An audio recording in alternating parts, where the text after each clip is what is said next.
Se você já assistiu algum filme japonês ou alguma série, documentário, provavelmente você conhece esse grupo daqui.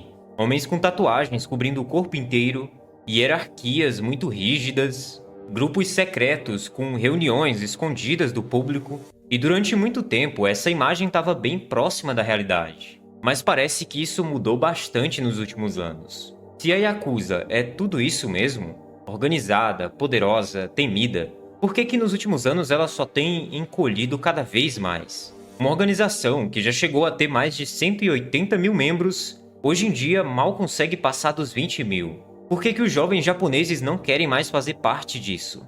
É exatamente isso que eu vou te mostrar no vídeo de hoje. Nesse episódio, você vai conhecer a história da queda de uma das organizações mais poderosas do mundo, a Yakuza.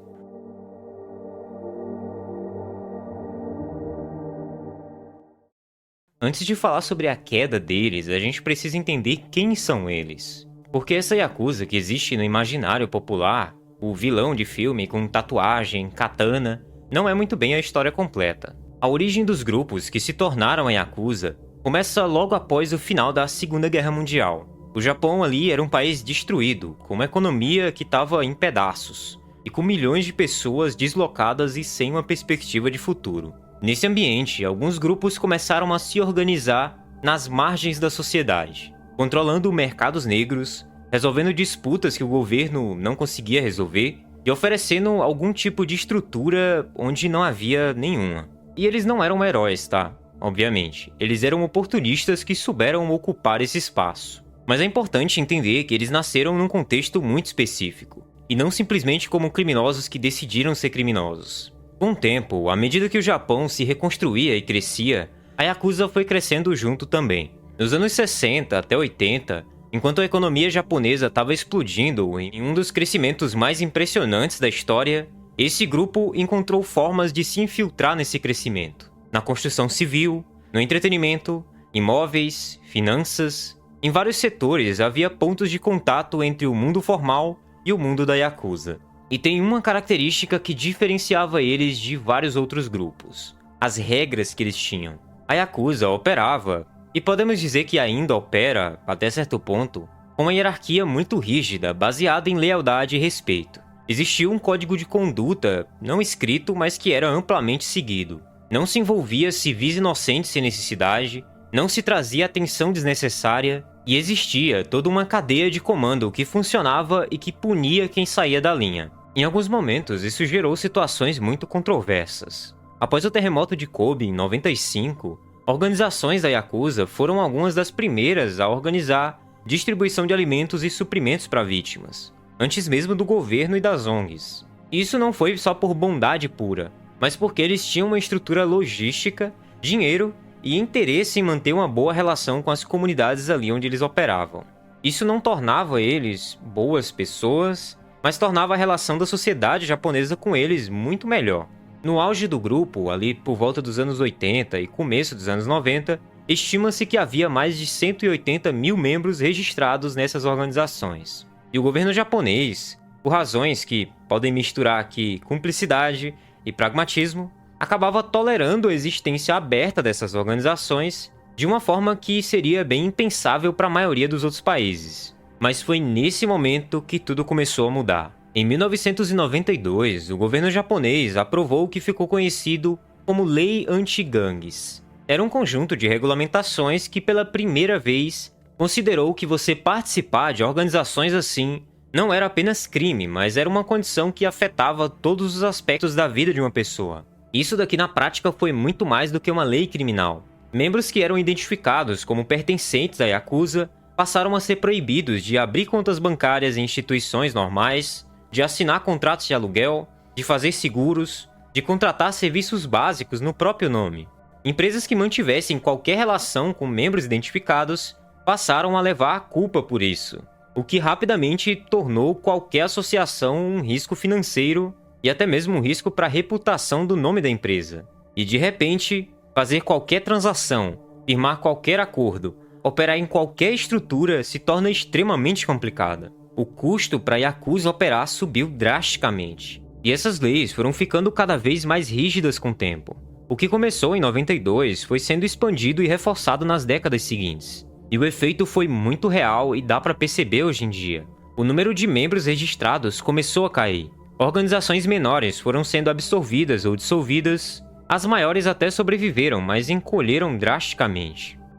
E o que é que sobrou hoje em dia? É aqui que a história fica bem curiosa. Por muito tempo, e em alguns lugares ainda hoje, organizações Yakuza operavam de forma semi-aberta no Japão. Escritórios até com placa identificando o nome da organização, membros que andavam na rua sem esconder de onde eles eram, uma presença que era conhecida.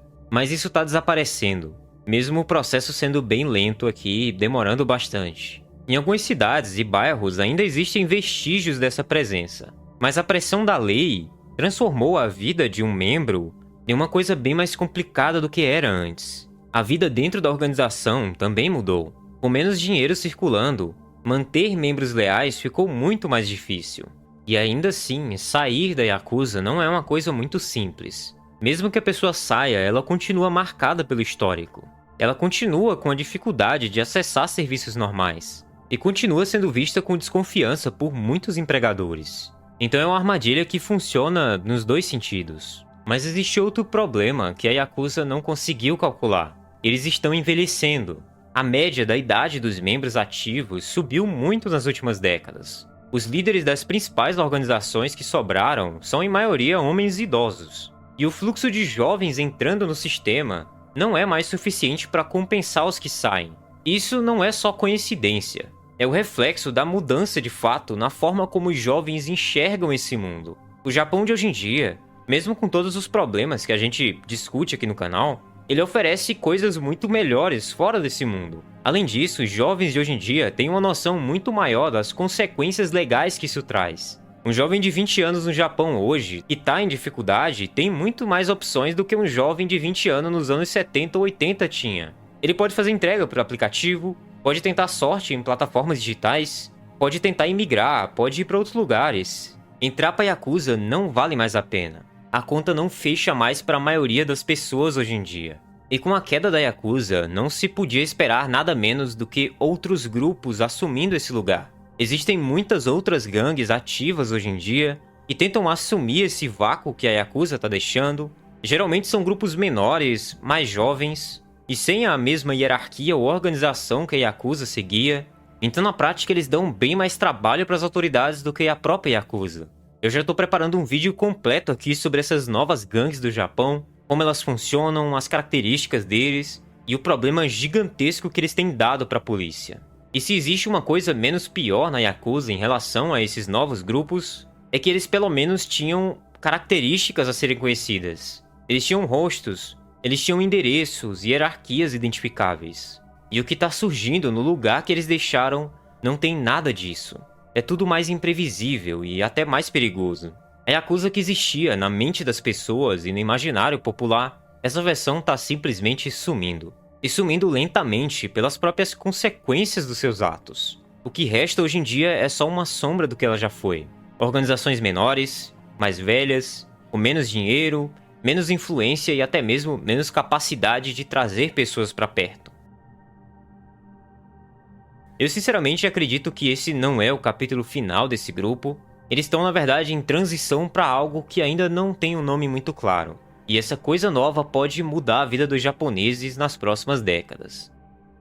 Deixa aí nos comentários o que você achou sobre esse vídeo. Comenta sua opinião sobre tudo isso. Eu sei que tem bastante gente que assiste aqui o canal que já esteve no Japão durante essa época. Comenta aí embaixo sua experiência de vida. Vai ser bem legal conversar com vocês aqui nos comentários. Muito obrigado por assistir esse vídeo até aqui.